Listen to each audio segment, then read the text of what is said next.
The sun was setting over the city, casting a warm glow that belied the chaos about to unfold. David, a 32-year-old father of two, was finishing his shift at the local community center, where he worked tirelessly to provide support and mentorship to at-risk youth. He had always believed in the power of community, dedicating his life to uplifting those around him. Little did he know that his life was about to take a dark turn. That evening, as David walked home, he received a frantic call from his sister. "David, have you seen the news?" she asked, her voice trembling. Confused, he replied, "No, what's going on?" She hesitated before saying, "There's been a violent incident at the park, and they're saying you were involved." David's heart raced. He had been at the community center all evening, helping kids with their homework and organizing activities. "That's impossible. I wasn't even there," he exclaimed, but his sister's silence spoke volumes. He could hear the worry in her voice, the fear that gripped their family as they faced the unknown. As he rushed home, David's mind raced with thoughts of his children. He could already envision the headlines. "Local man arrested for violent crime."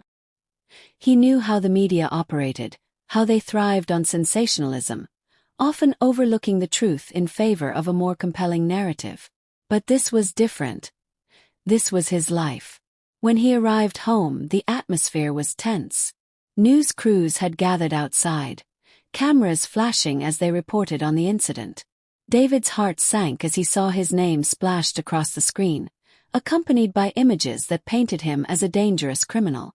The reports were filled with vague accusations, relying heavily on racial stereotypes that portrayed him as a threat. The next morning, the headlines were even worse.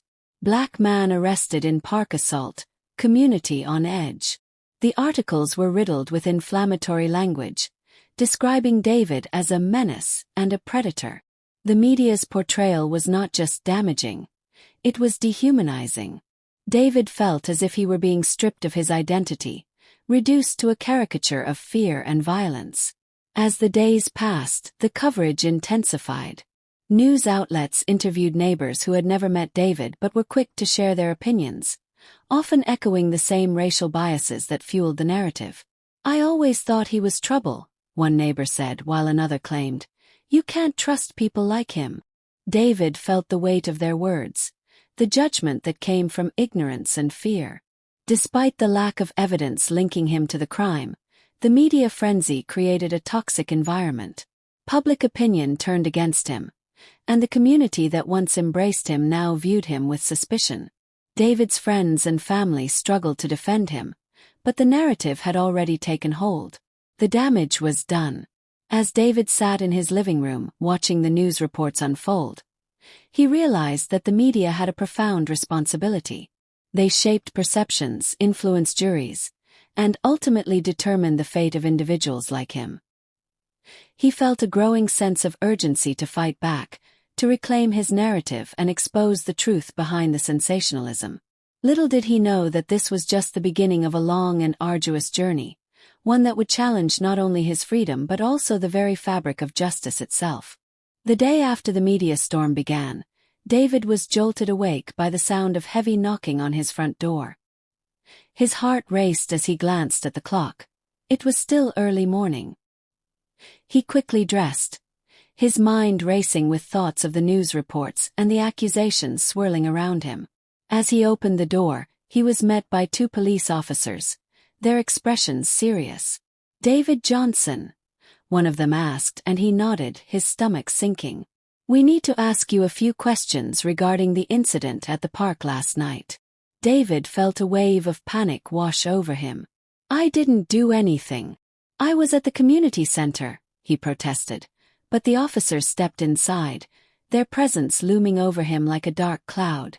They began asking questions, their tone accusatory, as if they had already made up their minds about his guilt. "Witnesses have identified you as being at the scene," one officer said, flipping through a notepad. "We need you to come with us for further questioning." David's mind raced. He knew he had been at the community center, surrounded by kids and staff who could vouch for him.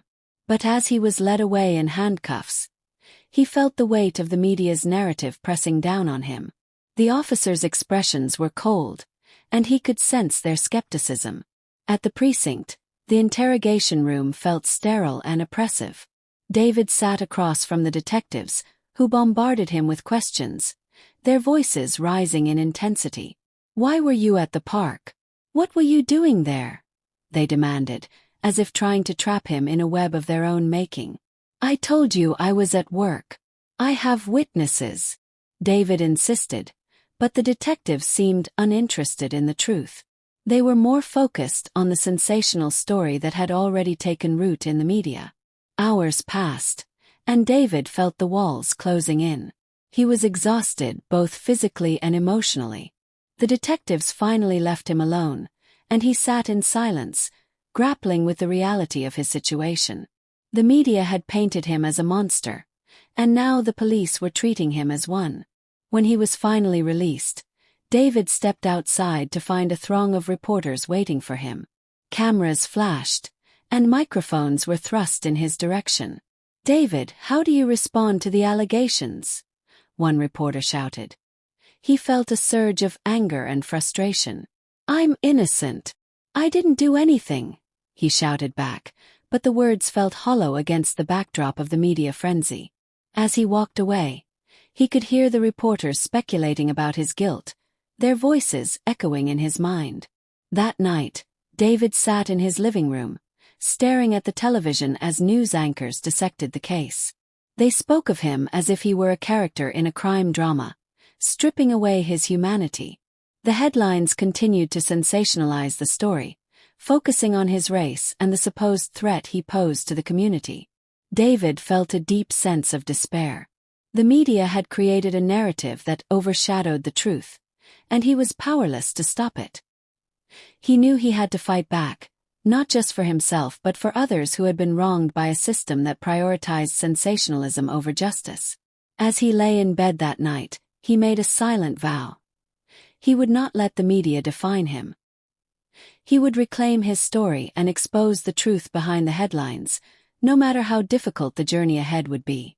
As the weeks passed, the media frenzy surrounding David's case only intensified. The trial date was set, and with it came a barrage of headlines that continued to paint him as a violent criminal. "Community in fear.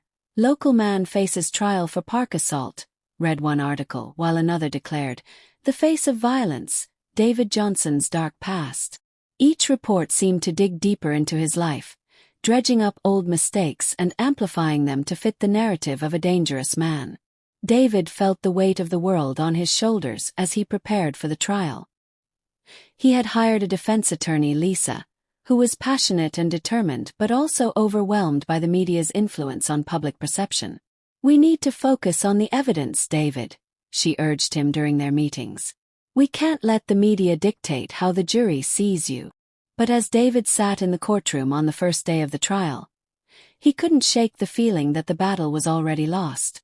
The jury, a mix of faces that seemed to reflect the community's biases, filed in, and he could sense their judgment. The prosecution wasted no time, presenting their case with a confidence that felt suffocating.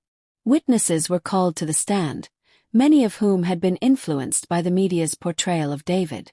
Their testimonies were filled with fear and assumptions, painting a picture of a man who was more monster than human. "I saw him lurking in the shadows," one witness claimed, her voice trembling. "He looked dangerous." David's heart sank as he listened to the words. He had never been a threat to anyone. He had dedicated his life to helping others. But the media had twisted his image, and now it felt like he was fighting against a tidal wave of prejudice. Lisa worked tirelessly to counter the prosecution's claims, presenting evidence that showed David's alibi. She called witnesses from the community center who could vouch for his whereabouts that night. But the jury seemed unmoved, their expressions hardened by the sensationalized narrative they had absorbed from the news. As the trial progressed, David found himself increasingly frustrated. He wanted to stand up and shout the truth, to tell the jury who he really was, but he knew that would only hurt his case. Instead, he sat quietly, absorbing the weight of the accusations and the media's relentless grip on the narrative. During a break in the proceedings, David stepped outside the courthouse for a moment of fresh air. He was met by a throng of reporters, their cameras flashing as they shouted questions. "David, how do you feel about the evidence against you?" one asked. "I'm innocent," he shouted, his voice breaking. "I didn't do anything." But the reporters were already moving on, their attention shifting to the next sensational story. David felt a deep sense of isolation, trapped in a world that refused to see him for who he truly was. As the trial neared its conclusion, David's anxiety grew. He knew that the jury's decision would be influenced not just by the evidence presented in court, but by the pervasive media narrative that had painted him as a villain. He felt powerless, caught in a web of injustice that seemed impossible to escape. On the final day of the trial, as the jury prepared to deliberate, David sat in silence, his heart heavy with uncertainty. He had fought for his truth, but he couldn't shake the feeling that the media's portrayal had already sealed his fate. As the jury filed out of the room, David took a deep breath, hoping against hope that justice would prevail. But in the back of his mind, he knew that the battle was far from over. The media had shaped the narrative, and now it was time to confront the consequences of that narrative head-on. The jury returned to the courtroom after hours of deliberation. David sat with his hands clasped tightly, his heart pounding in his chest. The judge called the court to order as the jury foreperson stood to deliver the verdict. As the words "guilty as charged" echoed through the room, a heavy silence filled the space. The weight of the conviction pressed down on David like a crushing stone. He struggled to maintain composure as the courtroom buzzed with reaction. The media outside quickly seized upon the verdict, framing it as a vindication of their narrative. Headlines blared, "Justice served," "David Johnson convicted," and television broadcasts replayed clips from the trial, often highlighting the prosecution's most dramatic moments. David's family and friends were devastated. Lisa, his defense attorney, expressed deep disappointment but vowed to appeal, knowing that the trial had been overshadowed by bias and misinformation. Yet, beyond the legal battle, the social consequences of the media's portrayal continued to unfold. David found himself ostracized in his community. Former supporters grew distant, influenced by the fear and doubt seeded by the coverage. His children faced questions and whispers from their schoolmates, and Lisa's calls for a fair reconsideration were drowned out by the relentless media noise. Behind bars, David encountered many who bore similar scars from media-fueled miscarriages of justice. The experience solidified his understanding of how damaging and deeply ingrained these narratives could be. His fight now stretched beyond personal freedom. It was about reclaiming truth and challenging the stories that often condemned Black defendants before the law had its say.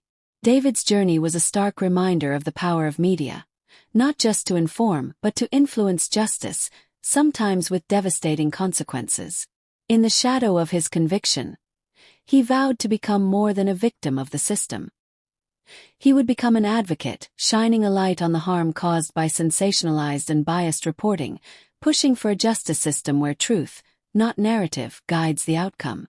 In the months following his conviction, David found himself grappling with despair and anger. The prison walls felt like a cage, but within that confinement, he began to channel his frustration into action. He started writing letters to advocacy groups, sharing his story and the impact of media bias on his case. He wanted to raise awareness about how the portrayal of Black defendants could skew public perception and influence the outcomes of trials. David's letters caught the attention of a local journalist named Maya, who had been following his case closely. Unlike many of her colleagues, Maya was committed to uncovering the truth behind the headlines. She reached out to David, eager to hear his side of the story. Their conversations became a lifeline for David, allowing him to articulate his experiences and the injustices he faced. Maya began to investigate the media's role in David's conviction, interviewing experts on the impact of racial bias in reporting. She uncovered a pattern of sensationalism that had plagued similar cases, revealing how narratives were often constructed to fit preconceived notions of guilt based on race. Her articles began to gain traction, sparking discussions in the community about the responsibility of the media in shaping public opinion. As David's story gained visibility, support began to grow. Activists rallied around him, organizing protests and campaigns to demand a retrial. They highlighted the flaws in the original proceedings, emphasizing the need for a justice system that was fair and equitable. David's case became a symbol of the broader fight against systemic racism and media bias. With Maya's help, David's appeal was filed, and the legal team worked tirelessly to present new evidence and challenge the original verdict. They argued that the media's portrayal had tainted the jury pool and that David had not received a fair trial. The appeal process was slow and fraught with challenges, but David remained hopeful, buoyed by the support of his community and the growing movement for justice. Finally, the day of the appeal hearing arrived. David sat in the courtroom, flanked by his legal team and supporters. As Maya reported on the proceedings, the atmosphere was charged with anticipation. The judge listened intently as arguments were presented, and David felt a flicker of hope ignite within him. After what felt like an eternity, the judge announced a decision. The original verdict was overturned due to the influence of media bias on the trial. David was granted a new trial, and the courtroom erupted in cheers from his supporters. Tears streamed down David's face as he realized that his fight was not in vain. The news spread quickly, and once again, the media turned its attention to David's case. This time, however, the narrative was different. Maya's reporting focused on the systemic issues at play, highlighting the need for reform in both the justice system and media practices. David's story became a catalyst for change, prompting discussions about the ethical responsibilities of journalists and the importance of fair representation. As David prepared for his new trial, he felt a renewed sense of purpose. He was no longer just a defendant. He was an advocate for justice, determined to ensure that no one else would suffer the same fate he had. He began speaking out about his experiences, sharing his story with others who had faced similar injustices. In the end, David's journey was not just about reclaiming his freedom. It was about challenging a system that had failed him and countless others. He emerged from the ordeal not only as a survivor but as a voice for change, committed to fighting against the biases that had once threatened to define him. As he stood before the judge in his new trial, David felt a sense of empowerment. He was ready to reclaim his narrative, to show the world who he truly was, and to fight for a justice system that upheld truth over sensationalism. The battle was far from over, but David was no longer fighting alone. He had become part of a movement, a collective voice demanding justice for all.